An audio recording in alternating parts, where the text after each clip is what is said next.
बिस्मिल्लाहिर्रहमानिर्रहीम। Student chapter 6 में जो हमारे टॉपिक यूएचएस में उसमें सबसे पहले हम आयनिक बॉन्ड, कोवलेंट बॉन्ड और कोऑर्डिनेट कोवलेंट बॉन्ड आज डिस्कस करेंगे। इसमें आयनिक बॉन्ड जिसे इलेक्ट्रोवेलेंट बॉन्ड भी कहा जाता है, एग्जांपल से समझते हैं। ये है क्या? सोडियम, इसकी कॉन्फ़िगरेशन होती है 1s2 2s2 2p6 3s1। Chlorine 1s2 2s2 2p6 3s2 3p5। तो कॉन्फ़िगरेशन को लिखने का एक नया अंदाज। आप जब कॉन्फ़िगरेशन इस अंदाज में बना लें तो ये पहला शेल, इसमें कितने इलेक्ट्रॉन 2। ये सेकंड शेल, आपने लेफ्ट साइड की वैल्यू देखनी है। एस और पी तो सब शेल होते हैं, मैं शेल की बात कर रहा हूँ। ये सेकंड शेल है जिसके लेफ्ट पे 2 लिखा है, इसमें कितने इलेक्ट्रॉन 8। ये थर्ड शेल है जिसके लेफ्ट में 3 लिखा है, इसमें कितने इलेक्ट्रॉन 1। तो 2 8 1 इस अंदाज में भी आपको कॉन्फ़िगरेशन बनानी आनी चाहिए। यहाँ पे देख लें, ये पहला शेल कितने इलेक्ट्रॉन 2, ये दूसरा शेल कितने इलेक्ट्रॉन 2 and 6 8, ये तीसरा शेल कितने इलेक्ट्रॉन 5 and 2 7। तो ये कॉन्फ़िगरेशन है 2 8 7। तो सोडियम के पास एक इलेक्ट्रॉन एक्स्ट्रा है, अगर ये दे दे किसी को तो इसका ऑक्टेट पूरा हो जाता है, क्योंकि जो इलेक्ट्रॉन चला जाए तो दायरा खत्म हो जाता है, फिर ये ऑक्टेट पूरा हो जाएगा। क्लोरीन के पास 7 इलेक्ट्रॉन है, ये किसी से एक इलेक्ट्रॉन ले लें तो इसका ऑक्टेट पूरा हो जाता है। अब 7 तो किसी को देने से रहा, तो एक ये इसके लिए लेना आसान है। लिहाजा सोडियम क्या करता है, अपना एक इलेक्ट्रॉन मुकम्मल तौर पर ट्रांसफर कर देता है क्लोरीन में। तो जब सोडियम ने एक इलेक्ट्रॉन दे दिया, उस पर आ गया पॉजिटिव, क्लोरीन एक इलेक्ट्रॉन ले लिया, उस पर आ गया नेगेटिव। तो सोडियम की कॉन्फ़िगरेशन हो जाएगी, ये वाली बना लेते हैं 2 8। इसका भी ऑक्टेट पूरा हो गया, नोबल गैस जैसी कॉन्फ़िगरेशन बन गई। क्लोरीन जो क्लोराइड आयन बन चुका है, इसका भी हो जाएगा 2 8 8। इसका ऑक्टेट भी मुकम्मल हो गया और इसने भी नोबल गैस की कॉन्फ़िगरेशन हासिल कर ली। तो ये आयनिक बॉन्ड की डेफिनेशन है। This type of bond is formed by the transfer of electron from one atom to other atom. ठीक हो गया। जब ये केटाइन और एनाइन बन जाएंगे तो इलेक्ट्रोस्टैटिक फोर्स ऑफ अट्रैक्शन के जरिए आपस में अटैच हो जाएंगे और ये आयनिक कंपाउंड में इसी तरह के आयनिक बॉन्ड हुआ करते हैं। अब डिटेल में देखते हैं जो एटम इलेक्ट्रॉन दे रहा है वो क्या है। तो मेटल आसानी से इलेक्ट्रॉन देते हैं, सोडियम मेटल है। ये क्लोरीन जो आसानी से इलेक्ट्रॉन लेते हैं वो नॉन मेटल होते हैं। तो इलेक्ट्रॉन देने वाला मेटल, इलेक्ट्रॉन लेने वाला नॉन मेटल। तो आप ये भी बना सकते हैं definition, this type of bond is formed between metal and non metal. Ionic bond की जो इलेक्ट्रॉन दे रहा है उसकी आयोनाइजेशन एनर्जी लो होगी, क्योंकि मेटल की आयोनाइजेशन एनर्जी लो होती है, और जो इलेक्ट्रॉन ले रहा है उसकी इलेक्ट्रॉन एफिनिटी हाई होगी, क्योंकि नॉन मेटल की इलेक्ट्रॉन एफिनिटी हाई होती है। इलेक्ट्रॉन लेने की सलाहियत है ना, इसलिए इलेक्ट्रॉन एफिनिटी यहाँ पे लिखा है। इलेक्ट्रॉन देना इसलिए आयोनाइजेशन एनर्जी लिखा है। तो low ionisation energy, high electron affinity. आप ये डेफिनेशन भी तो बना सकते हैं ना। Second, this type of bond is formed between atom of low ionisation energy and other atom of high electron affinity. ऐसा ऑप्शन है तब भी आयनिक बॉन्ड होगा। तीसरा देखें,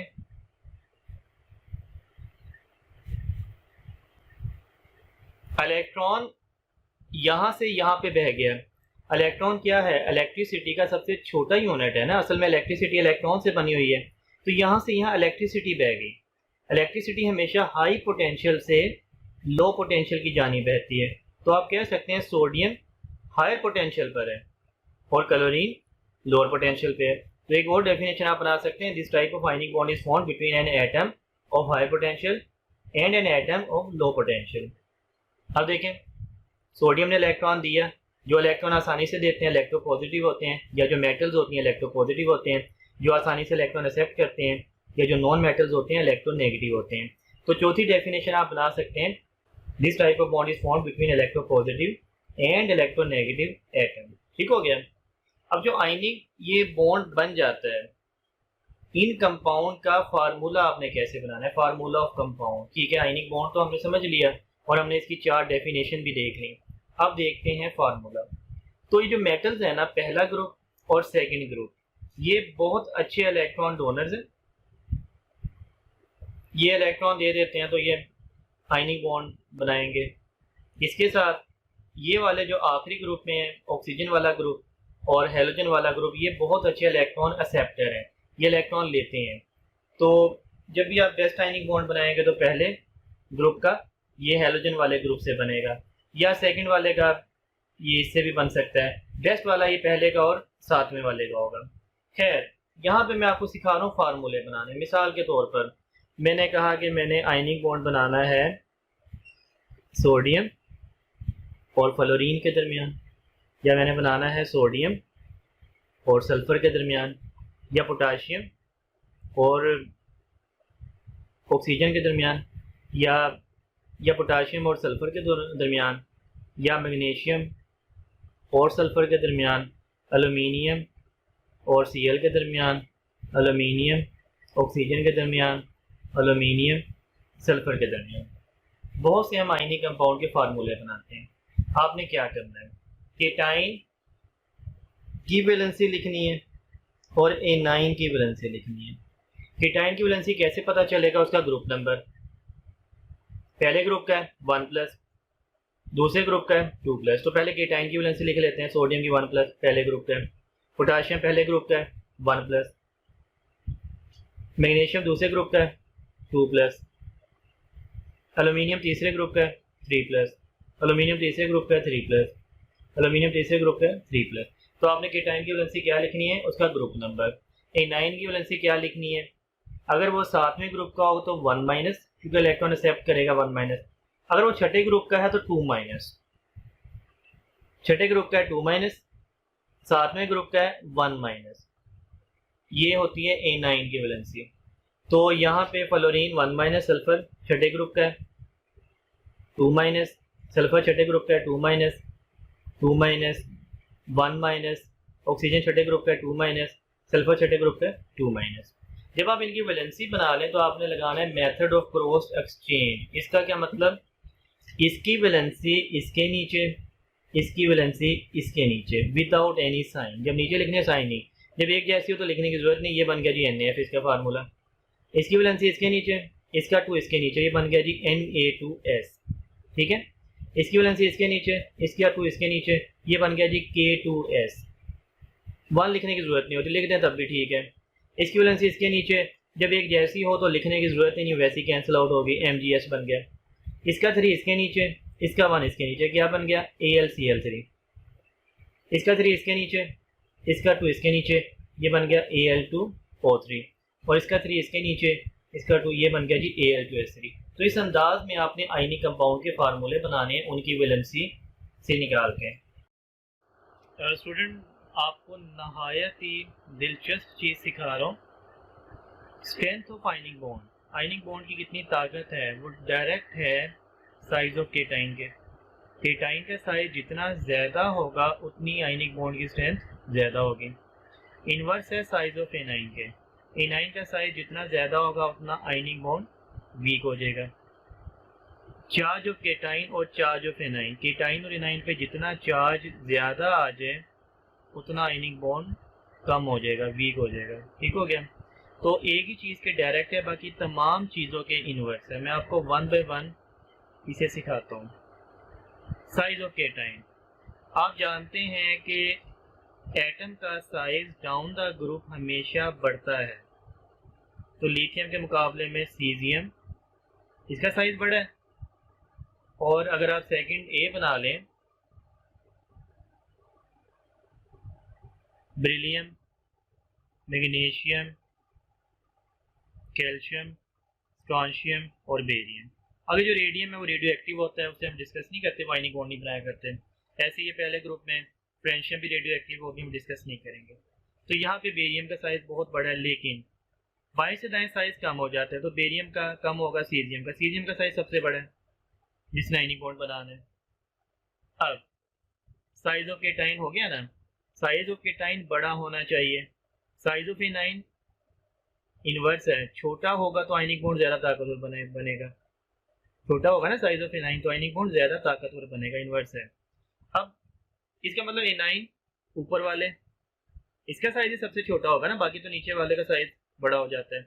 या छठे ग्रुप में क्या होगा, ऑक्सीजन, सल्फर, सिलीनियम, टेलोरियम। तो ऑक्सीजन का साइज सबसे छोटा होगा, लेकिन फ्लोरीन का ऑक्सीजन से भी छोटा है क्योंकि बाएं से दाएं साइज कम होता है। तो आपको पता चला कीटाइन का साइज सबसे बड़ा सीजियम का, एनाइन का साइज सबसे छोटा फ्लोरीन का। बेस्ट आयनिक बॉन्ड किन के दरमियान बनता है भाई? सीजियम फ्लोराइड के दरमियान ये बेस्ट आयनिक बॉन्ड है 92%।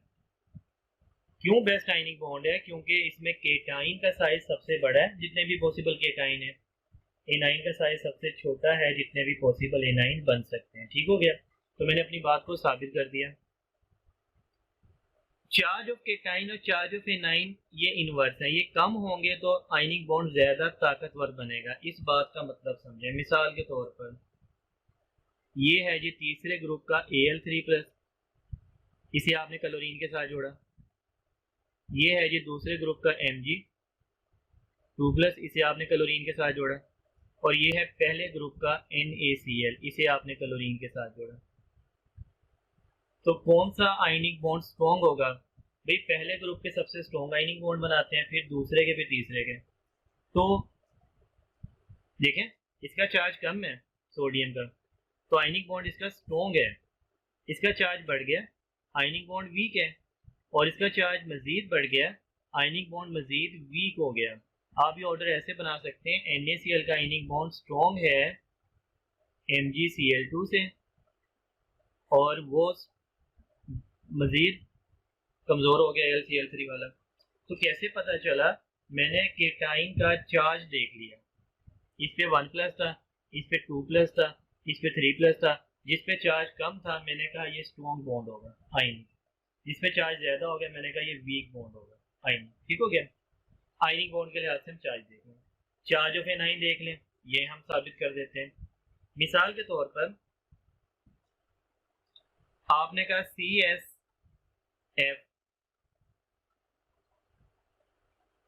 आप CS को ही जोड़ दें O के साथ, आप CS को ही जोड़ दें N के साथ। ठीक है, तो भाई किसका बॉन्ड स्ट्रॉन्ग होगा, किसका बॉन्ड वीक होगा, मैंने पहले ही मेंशन कर दिया। ये स्ट्रॉन्ग बॉन्ड बनाते हैं, हमने अभी देखा है। इससे स्ट्रॉन्ग बॉन्ड तो आयनिक होता ही कोई नहीं है, सबसे स्ट्रॉन्ग बॉन्ड यही है। फ्लोरीन पे चार्ज 1-, ऑक्सीजन पे 2- और नाइट्रोजन पे 3-। तो आपने देखा जिस पे चार्ज कम है एनाइन पे वो स्ट्रॉन्ग है ना, और जैसे चार्ज बढ़ा एनाइन का वैसे ही स्ट्रेंथ कम होगी। यही काम केटाइन पे हुआ था, जिसका चार्ज कम था स्ट्रॉन्ग था, जैसे ही चार्ज बढ़ा वीक हो गया।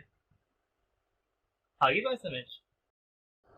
स्टूडेंट मैंने 3 केस बनाए हैं अपनी इस बात को साबित करने के लिए। 3 किस्म की एग्जांपल्स आ सकती हैं। केस 1 सेम केटाइन, मैं आपको ऑर्डर सिखा रहा हूँ कि किसमें आयनिक बॉन्ड स्ट्रॉन्ग होगा, और उस ऑर्डर में मैंने केटाइन को सेम रखा है, एनाइन को मैंने चेंज किया है। तो केटाइन को तो आप इग्नोर कर दें, सब में सेम है। अब आपने एनाइन से अंदाज़ा लगाना है, इसमें फ्लोरीन फ्लोराइड, इसमें क्लोराइड, इसमें ब्रोमाइड। आपने देखना है साइज़ किसका छोटा होता है। तो हेलोजन में fluorine, chlorine, bromine, iodine. Fluorine का साइज़ सबसे छोटा होता है ना, जिसका साइज़ सबसे छोटा होगा वो आयनिक बॉन्ड सबसे स्ट्रॉन्ग होगा, जिसका साइज़ सबसे बड़ा वो वीक होगा। तो आपने साइज़ से अंदाज़ा लगा लिया ना, साइज़ ऑफ एनाइन छोटा स्ट्रॉन्ग, बड़ा वीक, उलट। तो NaF सबसे स्ट्रॉन्ग आयनिक बॉन्ड है इसके मुकाबले, इन दोनों के मुकाबले में। अब आ जाए दोबारा एक और एग्जांपल। सोडियम मैंने सेम रखा, तो सोडियम को तो इशू ही नहीं है। यहाँ पे फ्लोराइड, यहाँ पे ऑक्सीजन।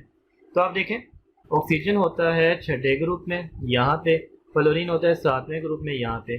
तो बाएं से दाएं साइज कम होता है, तो फ्लोरीन का साइज कम है, ऑक्सीजन का बड़ा है। तो फ्लोरीन का साइज कम, लिहाजा आयनिक बॉन्ड स्ट्रॉन्ग ऑक्सीजन के मुकाबले। ये है जी हमारे पास AlF3 और ये है जी AlI3। AlF3 और AlI3 में देखें एल्यूमिनियम केटाइन सेम है, तो आपने किसे देखना है? एनाइन को। फ्लोराइड साइज किसका छोटा होता है? फ्लोराइड का, तो आयनिक बॉन्ड इसका स्ट्रॉन्ग होगा। ठीक हो गया।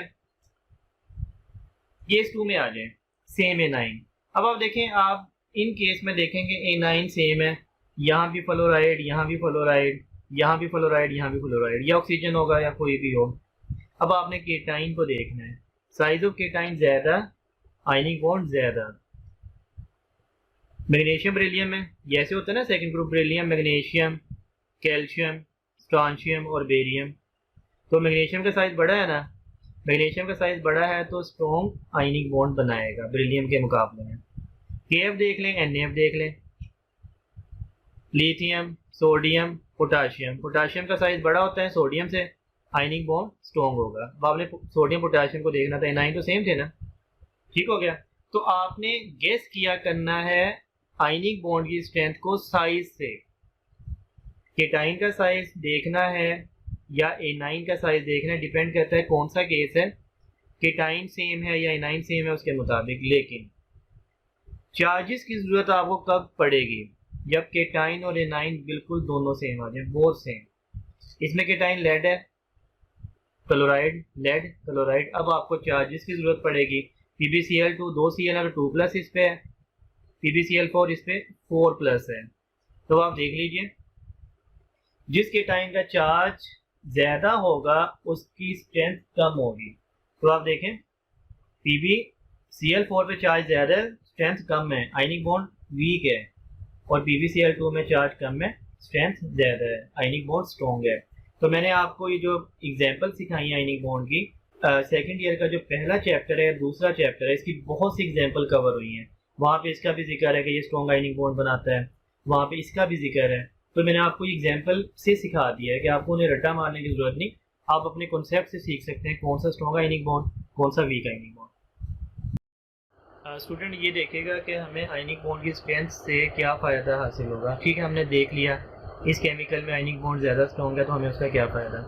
आप आयनिक बॉन्ड की स्ट्रेंथ से उस केमिकल की सोलबिलिटी का अंदाज़ा लगाएंगे। अगर स्ट्रेंथ ज़्यादा है, ज़्यादा वाटर सोलबल होगा, स्ट्रेंथ कम है, सोलबिलिटी कम होगी। आप उसके मेल्टिंग एंड बॉइलिंग पॉइंट का अंदाज़ा लगाएंगे। अब देखें, इस बात को साबित करते हैं। मैंने ऑक्साइड बनाए हैं पहले ग्रुप के, लिथियम का, सोडियम का, पोटाशियम, रुबीडियम और सीजियम का। हमारा इन तमाम ऑक्साइड में A9 सेम है। केटाइन का साइज डाउन द ग्रुप बढ़ता है, तो सीजियम वाला केटाइन सबसे बड़ा, तो जिसका केटाइन ज़्यादा बड़ा, साइज ऑफ केटाइन डायरेक्ट है स्ट्रेंथ ऑफ आयनिक बॉन्ड के। जिसका केटाइन ज़्यादा बड़ा वो आयनिक बॉन्ड ज़्यादा स्ट्रॉन्ग। इसका मतलब CsO2 का स्ट्रॉन्ग आयनिक बॉन्ड है, तो मैं स्ट्रेंथ लिख लेता हूँ, CS आयनिक बॉन्ड स्ट्रॉन्ग है। इसके बाद रुबीडियम का है, पोटाशियम के ऑक्साइड का है, फिर सोडियम के ऑक्साइड का है और फिर लिथियम के ऑक्साइड का है। तो जिसकी स्ट्रेंथ ज़्यादा उसकी सोलबिलिटी भी ज़्यादा। आपने ये सेकंड ईयर में पढ़ा होगा ना, solubility of oxide increase down the group. नीचे वाले ज़्यादा सोलबल क्यों होते हैं भाई, मैंने आपको आज साबित कर दिया। नीचे वाले ज़्यादा सोलबल क्यों होते हैं, क्योंकि नीचे वाले में केटाइन का साइज बढ़ने की वजह से आयनिक बॉन्ड की स्ट्रेंथ बढ़ जाती है, और जैसी स्ट्रेंथ बढ़ जाती है वैसे सोलबिलिटी बढ़ जाती है। आप इस बात को सेकंड ग्रुप में साबित कर सकते हैं, ये भी आपके सेकंड ईयर में है। Solubility of oxide increase down the group of second year. देखें कैसे, ऑक्साइड सब में सेम है, आपने केटाइन को चेंज किया है ना। तो जब आपने केटाइन को चेंज किया है तो क्या होगा, केटाइन को चेंज करने पे साइज बढ़ेगा, साइज बढ़ने से आयनिक बॉन्ड की स्ट्रेंथ बढ़ेगी, लिहाजा जो आयनिक बॉन्ड की स्ट्रेंथ वही ऑर्डर सोलबिलिटी का। तो ये इसका ऑर्डर है सोलबिलिटी का। अल्कलाइन अर्थ मेटल ऑक्साइड की सोलबिलिटी डाउन द ग्रुप बढ़ जाती है। बेरिलियम ऑक्साइड और मैग्नीशियम ऑक्साइड वाटर इनसोलुबल है। कैल्शियम, स्ट्रॉन्शियम और बेरियम सोलुबल हैं।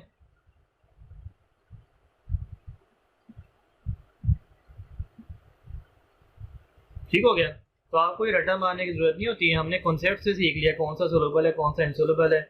ये साइज पे डिपेंड कर रहा है ना आयनिक बॉन्ड की स्ट्रेंथ।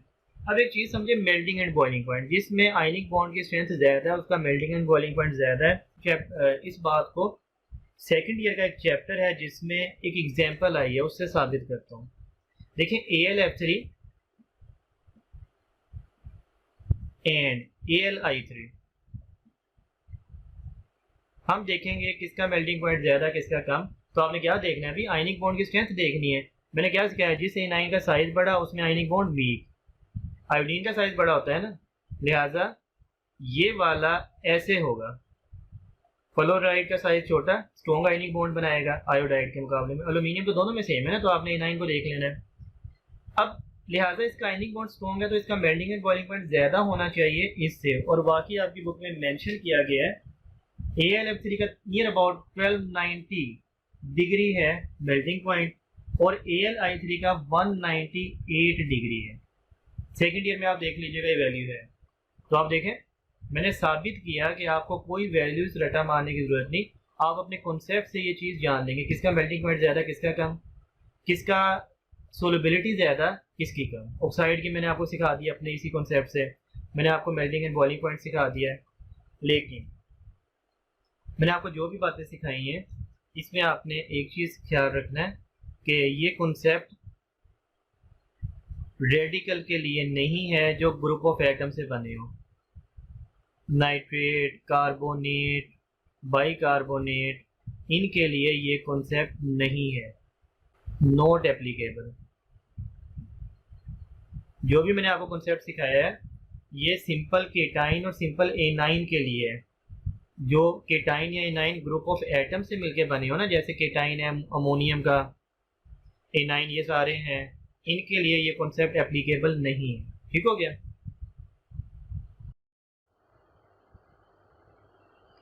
स्टूडेंट देखिए, परसेंटेज आयोनिक करेक्टर, किसी भी केमिकल में कितना आयनिक करेक्टर है कैसे आप निकालेंगे। अगर दो एटम जो आयनिक बॉन्ड बना रहे हैं उनका इलेक्ट्रोनेगेटिविटी डिफरेंस 1.7 से ज़्यादा हो तो वो आयोनिक 50% से ज़्यादा होगा, तो आयनिक बॉन्ड वो कंसीडर होगा। अगर इलेक्ट्रोनेगेटिविटी डिफरेंस 1.7 हो तो वो 50% आयनिक है, 50% कोवलेंट है, तो 50-50% की रेशो। अगर इलेक्ट्रोनेगेटिविटी डिफरेंस 1.7 से कम हो जाए तो वो फिर कोवलेंट कंपाउंड कंसीडर होगा, उसमें आयनिक परसेंटेज 50% से कम हो जाएगी। तो आयनिक कंपाउंड वो होते हैं जिनमें इलेक्ट्रोनेगेटिविटी डिफरेंस 1.7 से ज़्यादा हो। मिसाल के तौर पे NaCl में Cl की इलेक्ट्रोनेगेटिविटी 3.2, Na की 0.9, आप इसका डिफरेंस निकालेंगे, ये आ जाएगा 2.3, 1.7 से ज़्यादा आ गया, आप कहेंगे ये आयनिक कंपाउंड है।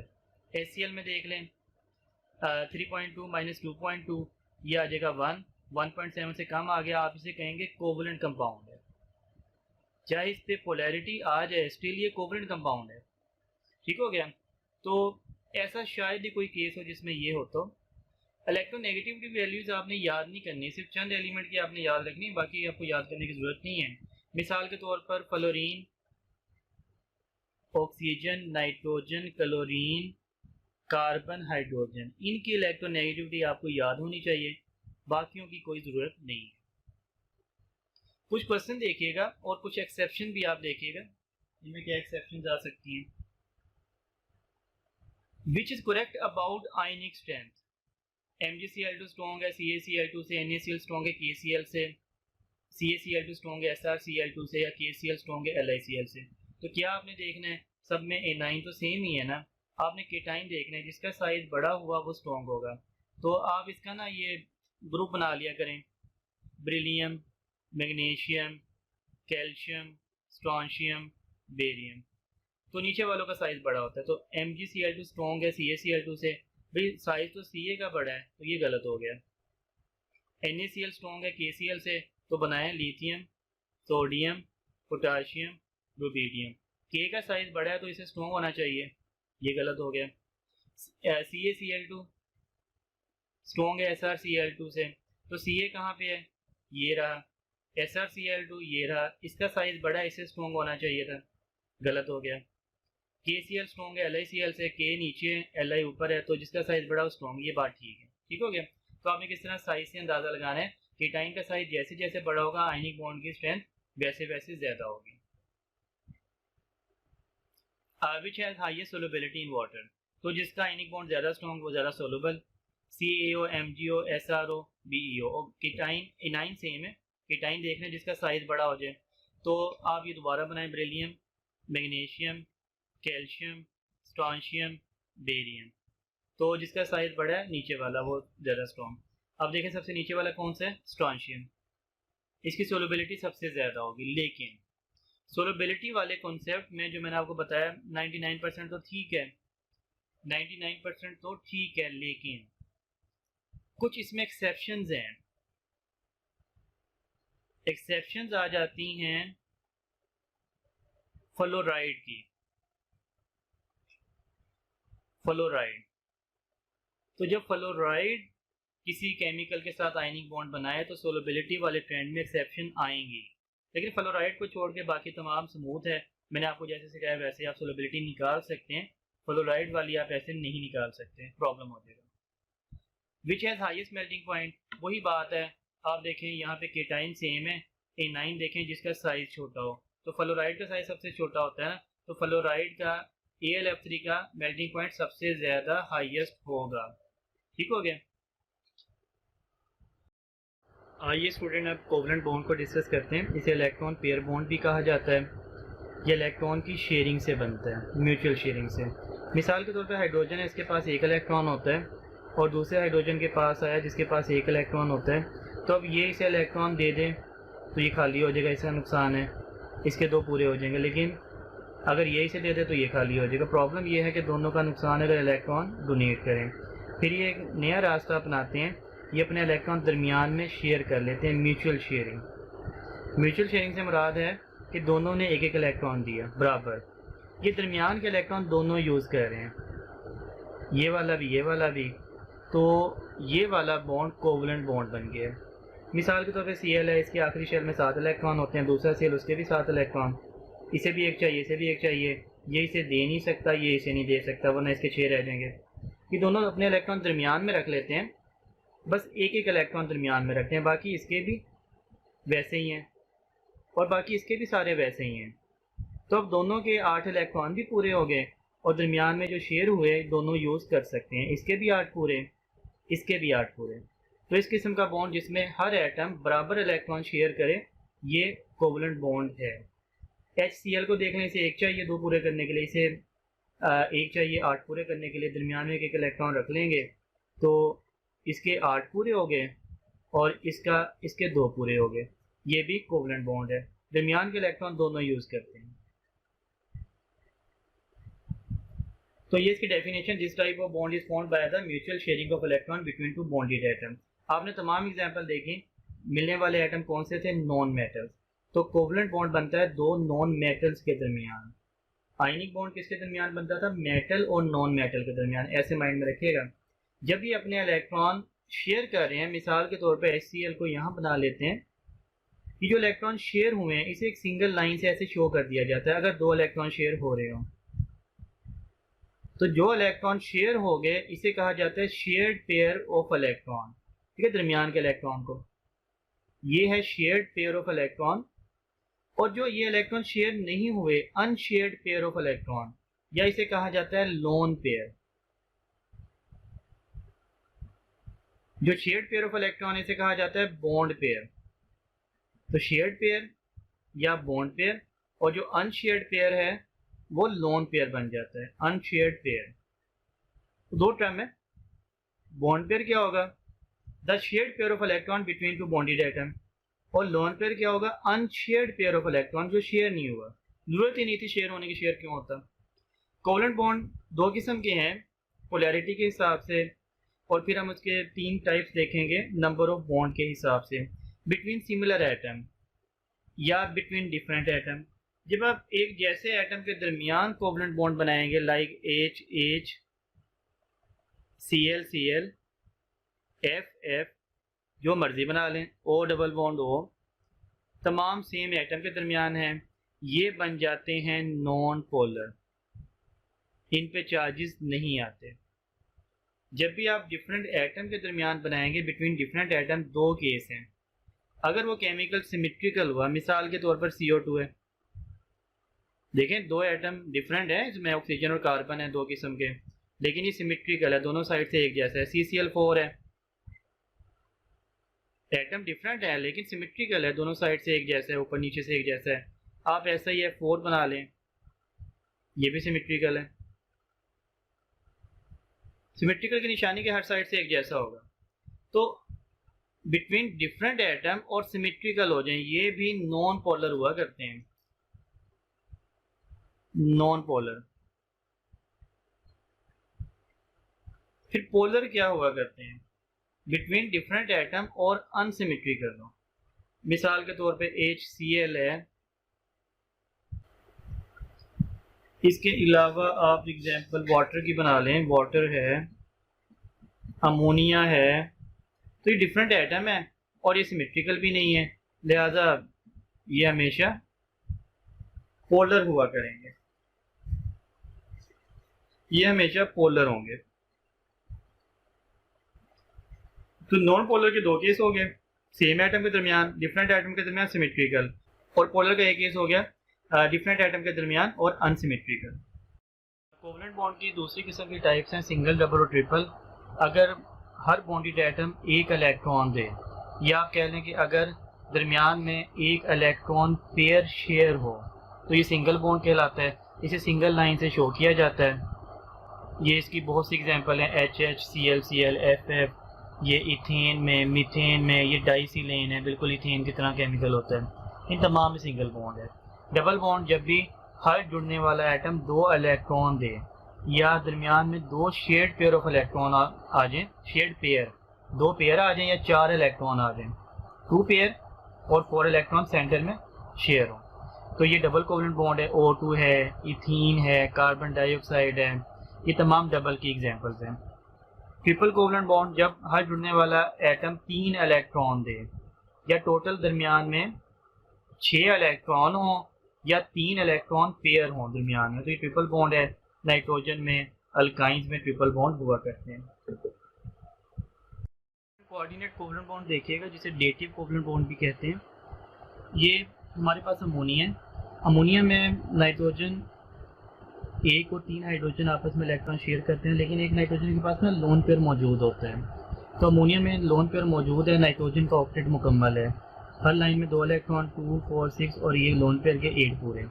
अभी BF3 है, बोरोन ट्राइफ्लोराइड, इसमें ऑक्टेट पूरा नहीं है बोरोन का, हर लाइन में 2 इलेक्ट्रॉन, 2, 2, 2, 6 हैं, 8 पूरे नहीं है। तो जब ये एक दूसरे के पास आते हैं तो ये नाइट्रोजन से इलेक्ट्रॉन मांग लेता है, और नाइट्रोजन भी दिल का अच्छा इलेक्ट्रॉन दरमियान में शेयर कर देता है, मुकम्मल नहीं दे रहा बल्कि शेयर कर रहा है, ताकि ये भी उसे इस्तेमाल कर ले। इसका ऑक्टेट भी पूरा हो गया, और नाइट्रोजन तो इस्तेमाल कर ही रहा था, वो भी करता रहे। तो ये भी इलेक्ट्रॉन की शेयरिंग हुई है, दरमियान में 2 इलेक्ट्रॉन रखे गए हैं, लेकिन इस बार म्यूचुअल शेयरिंग नहीं है, मतलब कि देने वाला सिर्फ एक है, लेने वाला कोई इलेक्ट्रॉन शेयर नहीं कर रहा, वो सिर्फ ले रहा है।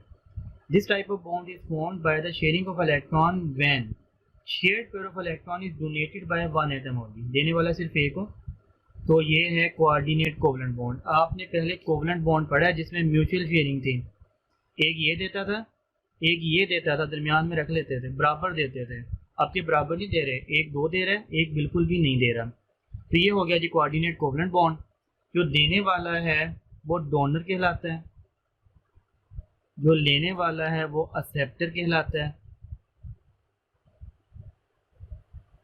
और जो कंपाउंड या प्रोडक्ट बनता है इसे अडक्ट कहते हैं।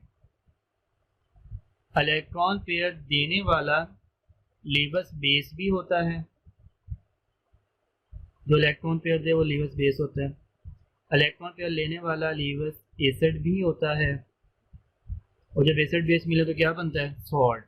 तो ये जो अडक्ट है इसे आप सॉल्ट भी बोल सकते हैं।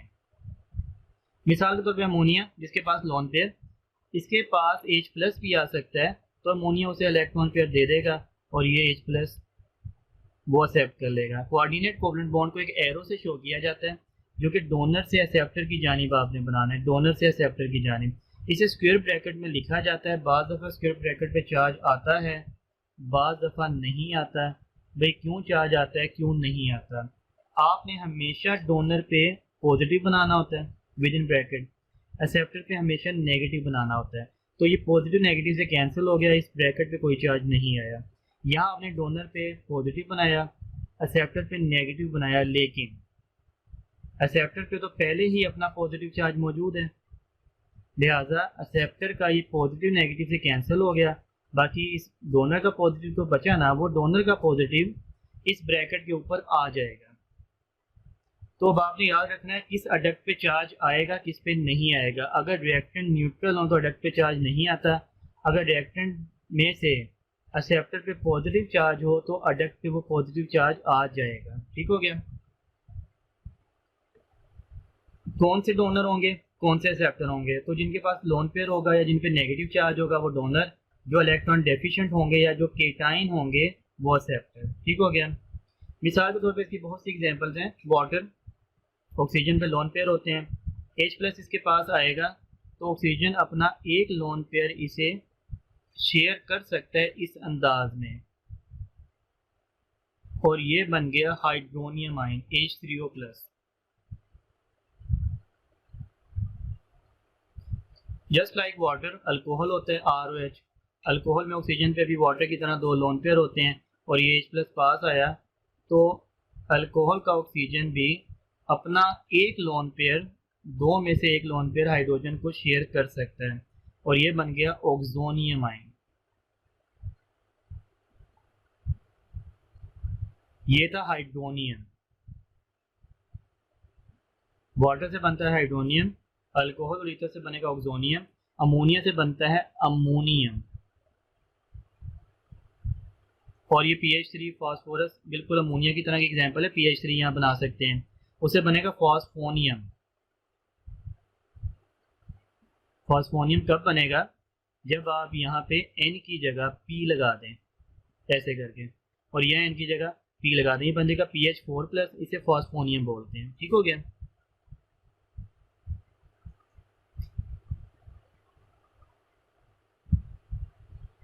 अब आगे देखें, ये ईथर है, ईथर में भी यही काम होगा, ROR, और यहाँ पे हाइड्रोजन आ गया, हाइड्रोजन को अपना इलेक्ट्रॉन पेयर शेयर कर देगा, ये बन गया ऑक्सोनियम आयन। ईथर में तो बात क्लियर है, ये जो नया H आया है और OH का जो बॉन्ड बना है कोऑर्डिनेट कोवलेंट बॉन्ड है, लेकिन बाकी देखें अल्कोहल में क्या हुआ। अल्कोहल में जब कोऑर्डिनेट कोवलेंट बॉन्ड बन गया उसके बाद केमिकल में किसी भी इंस्ट्रूमेंट से आप ये गैस नहीं कर सकते कि इनमें से कोऑर्डिनेट कोवलेंट बॉन्ड कौन सा है। दो है ना H, दोनों में इलेक्ट्रॉन कितने हैं? हर लाइन में इलेक्ट्रॉन दो हैं, यहाँ भी दो इलेक्ट्रॉन, यहाँ भी दो इलेक्ट्रॉन। अब आप इसे गैस नहीं कर सकते। थ्योरेटिकली तो आपको पता है आपने ये बॉन्ड बनाया है कोऑर्डिनेट, प्रैक्टिकली मैं बात कर रहा हूँ, प्रैक्टिकली केमिकल को देख के कैसे पता चलेगा कौन सा बॉन्ड कोऑर्डिनेट कोवलेंट बॉन्ड है। अब वाटर की एग्जांपल देख लें, वाटर से जब ये हाइड्रोनियम आयन बना तो यहाँ आपने H लगा दिया, उसके बाद हाइड्रोनियम आयन में अब आपको क्या पता कि भाई कौन सा बॉन्ड कोऑर्डिनेट कोवलेंट बॉन्ड है? सारे आइडेंटिकल हो गए ना, तो अब आप नहीं बता सकते कौन सा बॉन्ड कोऑर्डिनेट कोवलेंट बॉन्ड है। इसी तरह अमोनिया से जब अमोनियम आयन बना तो आपने ये चौथा बॉन्ड कोऑर्डिनेट कोवलेंट बॉन्ड बनाया, यहाँ भी आपको बिल्कुल पता नहीं चलेगा कि कौन सा बॉन्ड कोऑर्डिनेट कोवलेंट बॉन्ड है, क्योंकि तमाम बॉन्ड में दो इलेक्ट्रॉन हैं। फिर आप क्या करेंगे? आप परसेंटेज निकालेंगे। परसेंटेज कैसे निकालेंगे? देख लें, यहाँ पे दो H हैं जिनमें से एक कोवलेंट है एक कोऑर्डिनेट है। आप कहेंगे 50% चांस है कोवलेंट, क्योंकि दो है ना H, और 50% इसमें कोऑर्डिनेट है। आपने परसेंटेज निकाल दी। ठीक हो गया। यहाँ पे तीन H है, तीन में से एक कोऑर्डिनेट कोवलेंट है। आप कहेंगे 33.3% कोऑर्डिनेट और 66.6% क्या है? कोवलेंट। आपने तीन हिस्से कर दिए ना 100 के।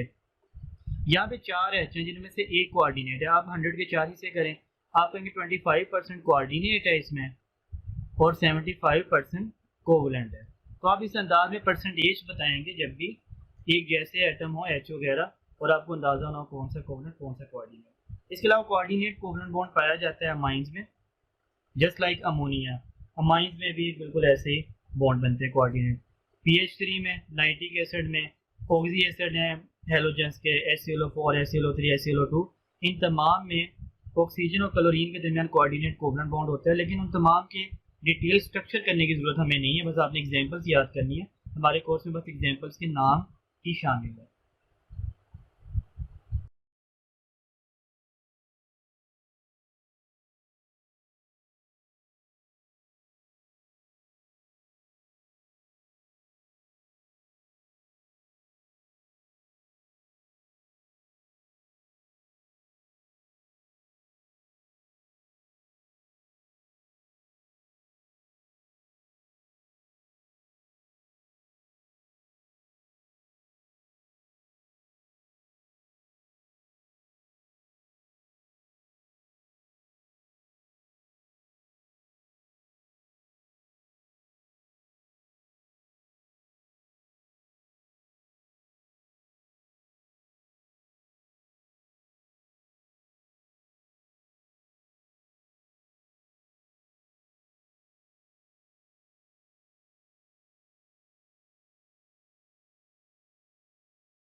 स्टूडेंट, किसी भी केमिकल में कौन सा बॉन्ड है ये जानने के लिए आपको उसके ओरिजिन को जानना पड़ेगा, वो किससे बना है। मिसाल के तौर पर NH4+ ये अमोनिया से बना है। जब अमोनिया में नाइट्रोजन पर मौजूद लोन पेयर अपना इलेक्ट्रॉन पेयर देके कोऑर्डिनेट कोवलेंट बॉन्ड बनाता है, तो ये है ना NH4+। तो क्योंकि अमोनिया में कोवलेंट बॉन्ड होते हैं तो इसमें कोवलेंट बॉन्ड भी आ जाएंगे। प्लस जब ये चौथा H आया है ना, तो इसमें कोऑर्डिनेट कोवलेंट बॉन्ड बना है। कोऑर्डिनेट कोवलेंट, तो इसमें दो किस्म के बॉन्ड हैं। RNH3, RNH2 में ये अमाइंस होते हैं, इनमें कोवलेंट बॉन्ड होते हैं। लेकिन NH3+ मीन्स कि इसमें कोऑर्डिनेट कोवलेंट बॉन्ड बना है, तो इसमें भी कोवलेंट